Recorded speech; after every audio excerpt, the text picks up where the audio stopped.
Tuko na Shaib Issa, huyu ni mkurugenzi wa taasisi ya Tanzania Health Alliance. Hii ni taasisi ambayo inajihusisha na utoaji wa elimu wa changamoto ya homa ya ini na afya ya akili. Tutaangazia njia ya kugundua kama unakabiliwa na homa ya ini na hatua za kuchukua, na hasa kwa sababu wengi wamekuwa wakifika hospitalini wakiwa katika hatua za mwisho. Kwa hivyo tutafahamu mambo mengi, lakini kwa nini homa ya ini na afya ya akili, yani haya mambo mawili yanahusiana kwa namna gani? Karibu sana Shaibu. Asante sana. Tumezoea kuona mtu ambaye yupo kwenye taasisi ya afya kama hivi, kuna Dr. Shaibu Issa. Jina lako limekaa kavu. Umesomea masuala ya afya? No. Imekuwaje? Imekuwa kwa sababu nilifesi changamoto ama ulikutana na changamoto ya namna hiyo? Yes, nilipoteza ndugu yangu kwa sababu ya shida ya ini ambayo ilimpelekea kupata saratani. Kwa hiyo kwa sababu ya uwepo wa ukimya, uwepo wa unyanyapaa na kukosekana kwa taarifa za kweli kwenye jamii, niliona kumbe kuna watu wengi sana ambao wanapotea kwa sababu hii shida, kwa sababu ya ukosefu wa taarifa. Kwa hiyo ukosefu wa taarifa unawafanya watu wengi kujikuta wanatafuta matibabu wakati wakiwa kwenye hatua ambayo ni ngumu sana kuwasaidia. Kwa mfano, hatua ya kufikia kwenye saratani ya ini ambayo kimsingi ni ngumu sana kuitibia. Lakini nikaona kunayo faida ya watu kuelewa mapema, ambapo inawasaidia watu kutafuta matibabu mapema na yaliyo sahihi. Yes, na yaliyo sahihi. Lakini pia kwa sababu kuna chanjo ambayo inaweza kumfanya mtu asipate kabisa maambukizi, nikaona kitu cha msingi ni kutoa elimu. Lakini siwezi kutoa elimu mwenyewe. Ili nitoe elimu kwa ukubwa, lazima niwe na taasisi ambayo imesajiliwa kisheria na inaruhusiwa kufanya hivyo kisheria Tanzania. Ambayo imekuwa hapo kwa muda gani? Ambayo haina muda mrefu sana. Mimi ndo na muda mrefu sana, lakini taasisi... Wewe una muda mrefu kwenye nini na taasisi haina muda mrefu kwenye nini? Mimi na muda mrefu kama advocacy, tunasema ni balozi, ambao na zaidi ya miaka 6 nafanya international advocacy. Nimekuwa nikisafiri kwenye mataifa mbalimbali, kwenye forum mbalimbali zinazohusiana na elimu masuala ya afya. Kwa kule unasafiri kwa ajili ya kwenda kujifunza? Kule nasafiri kwenda kujifunza, lakini pia kutoa elimu nikiwa kama balozi. Sawa. Elimu yenu mnaitoa kwa njia gani?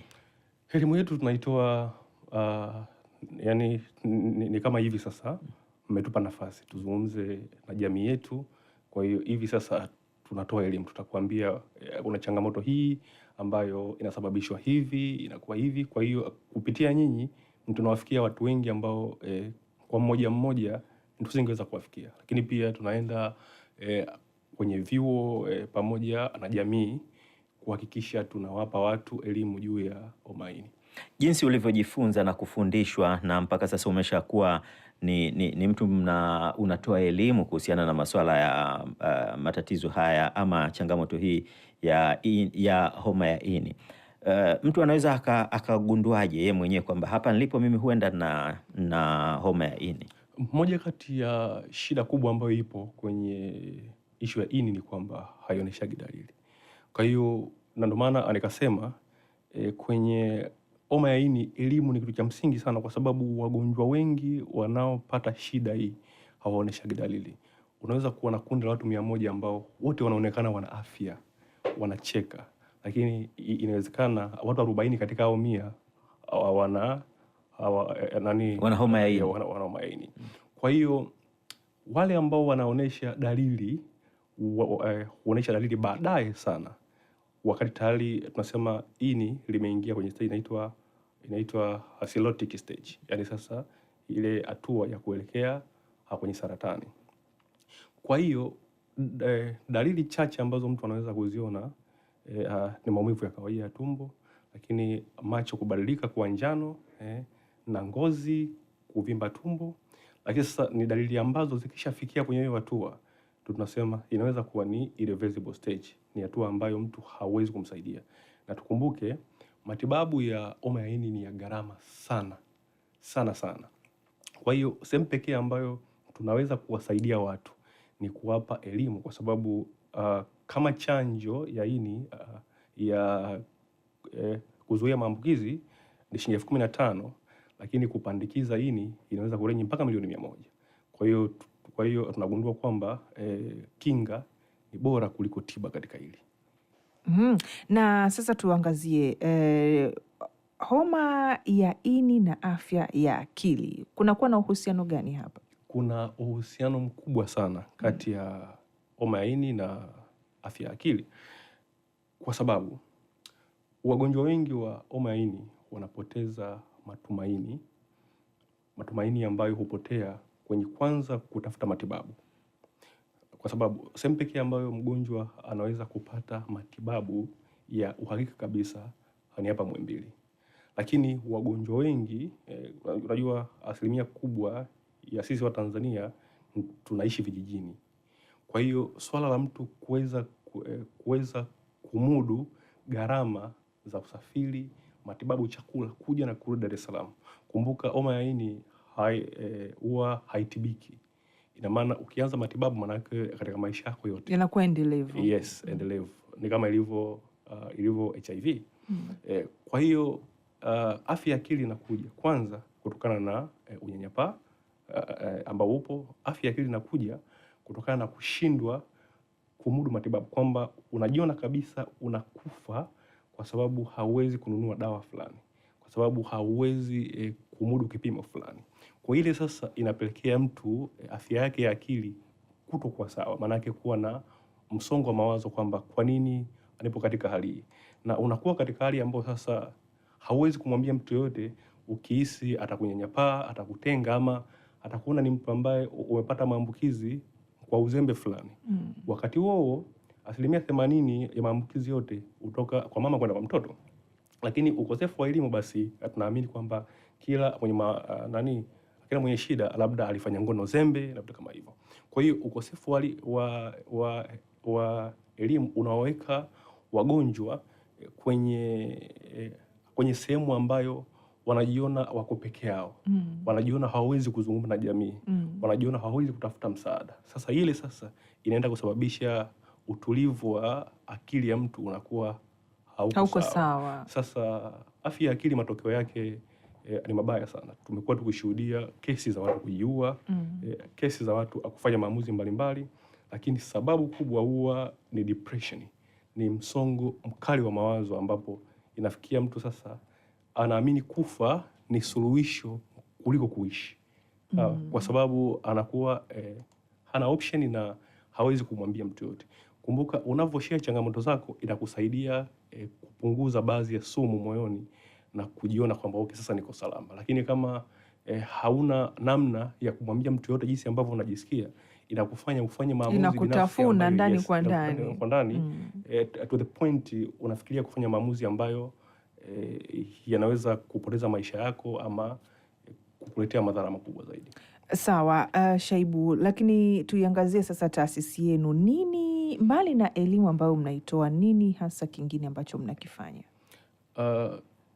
Kingine, THA tupo kwenye kuhakikisha mifumo ya afya nchini inakidhi mahitaji, kuunganisha jamii na matibabu. Na tunaunganishaji jamii na matibabu. Sisi tumejikita zaidi kwenye kutoa elimu ambayo itamfanya mtu achukue hatua. Kwa sababu Tanzania hatuna utamaduni wa kutafuta chanjo wakati hatufili kuumwa ugonjwa wote. Tumekuwa ni watu ambao ili tutafute matibabu tunatakiwa tuumwe, tena ile kuumwa serious. Sawa. Kwa sisi tumejikita kwenye kuijenga jamii ambayo itatambua umuhimu wa kujikinga na kutafuta matibabu mapema kabla hali haijakuwa mbaya zaidi. Sawa.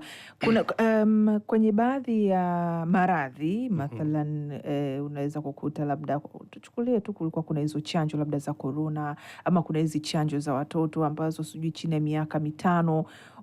chanjo za namna hiyo unakuta zinakuwa na msukumo mkubwa, zinapigiwa kelele mara kwa mara. Kwenye homa ya ini, kwa sababu upo huko, inawezekana kuna mwingine ni kama huwa anasikilizia kwamba kutakuwa na kampeni itakuja, ama kutakuwa na nini labda kitazungumzwa kunishawishi, kunipa msukumo.